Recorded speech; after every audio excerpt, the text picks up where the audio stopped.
മറ്റുള്ളവരോട് നമ്മുടെ സംസാരം എങ്ങനെയുള്ളതായിരിക്കണം, എന്തെല്ലാം കാര്യങ്ങൾ നമ്മൾ ശ്രദ്ധിക്കണം എന്നതെല്ലാം നമ്മുടെ പൗരാണിക സംസ്കാരത്തിൻ്റെ ഭാഗമായി കൃത്യമായി മാർഗനിർദ്ദേശം നൽകിയിട്ടുണ്ട്.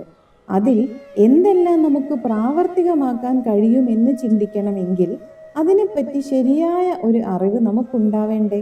പ്രാവർത്തികമാക്കാൻ പറ്റുമോ ഇല്ലയോ എന്ന് ചിന്തിക്കുന്നതിന് മുൻപ് ഒന്ന് കേട്ടു നോക്കൂ.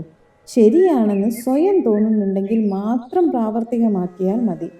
ആരോടെങ്കിലും സംസാരത്തിൽ ഏർപ്പെടുമ്പോൾ ഓർമ്മിക്കേണ്ട പ്രധാന കാര്യങ്ങൾ: നാം മാത്രം സംസാരിച്ചു കൊണ്ടിരിക്കാതെ മറ്റുള്ളവർക്കും കൂടി സംസാരിക്കാനുള്ള അവസരം കൊടുക്കുക. നല്ലൊരു ശ്രോതാവാകാൻ ശ്രമിക്കുക. എന്നാൽ ഒന്നും മിണ്ടാതിരിക്കുന്നതും ശരിയല്ല. ആവശ്യത്തിന് മാത്രം നല്ല ഭാഷയിൽ പ്രതികരിക്കുക. ഇഷ്ടമല്ലാത്ത കാര്യങ്ങൾ സംസാരിക്കാതിരിക്കുക.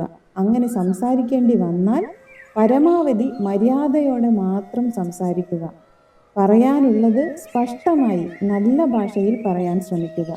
മുതിർന്നവരോട് സംസാരിക്കുമ്പോൾ പണ്ഡിതന്മാരെ പോലെ സംസാരിക്കാതിരിക്കുക. നമ്മളോട് സംസാരിക്കുന്നവരുടെ അതേ നിലവാരത്തിലുള്ളതോ അതിലും ലളിതമായതോ ആയ ഭാഷയിൽ മാത്രം സംസാരിക്കാൻ ശ്രമിക്കുക. ബഹുമാന സൂചകങ്ങളായ പദങ്ങൾ യഥാരീതിയിൽ ഉപയോഗിച്ചുകൊണ്ട് വേണം സംസാരിക്കാൻ. നമ്മളെക്കാൾ പ്രായം കുറഞ്ഞവരോട് സംസാരിക്കുമ്പോൾ കൂടുതൽ ബഹുമാന സൂചകമായ പദങ്ങൾ ചേർത്ത് വിളിക്കുന്നത് അവർക്ക് അപമാനമായി തോന്നുന്നുണ്ടോ എന്ന് ശ്രദ്ധിക്കണം. ഒരു കൂട്ടത്തിൽ നിൽക്കുമ്പോൾ എല്ലാവർക്കും മനസ്സിലാവുന്ന ഭാഷയിൽ സംസാരിക്കാൻ ശ്രമിക്കുക. 2 പേർ സ്വകാര്യ സംഭാഷണം നടക്കുന്നതിനിടയ്ക്ക് ചെന്ന് കയറാതിരിക്കാൻ ശ്രദ്ധിക്കുക. വളരെ കുറച്ച് സമയത്തേക്ക് മാത്രം നമ്മുടെ കൂടെ ഉണ്ടാകുന്നവരോട് കാരണമില്ലാതെ കാട് കയറി സംസാരിക്കാതിരിക്കാൻ ശ്രദ്ധിക്കുക.